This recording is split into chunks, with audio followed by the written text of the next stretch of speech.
CBH ကို EXO ကနေပယ်ဖျောက်ချင်နေတဲ့ SM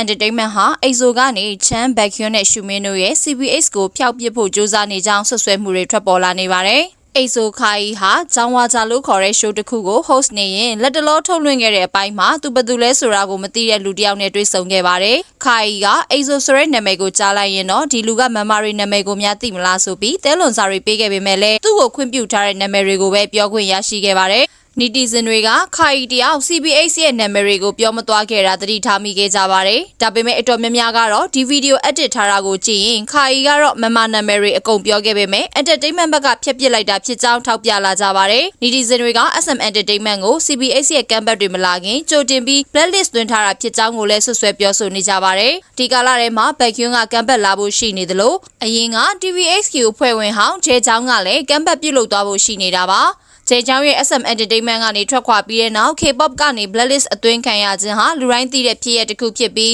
One That ရဲ့ comeback list မှာတော့ဖော်ပြခြင်းမခံရတာကိုပရိသတ်တွေသတိထားမိခဲ့ကြပါတယ်။ SM Entertainment ဟာ entertainment ကနေထွက်ခွာတဲ့ idol တွေအပေါ်အထူးသဖြင့်သူတို့ကိုတရားစွဲဆိုတဲ့ idol တွေအပေါ် sabotage ပြုလုပ်ကြောင်းမကြာခဏသတင်းထွက်ပေါ်တတ်တဲ့နာမည်ဆိုးရှိနေတာကြောင့်ဒီတစ်ခါလေ CBH အပေါ်လုပ်ပြန်ပြီးဆိုပြီးဝေဖန်ခံနေရပါတယ်။ကြည့်ရှုပေးခဲ့တာကျေးဇူးတင်ပါတယ်ရှင်။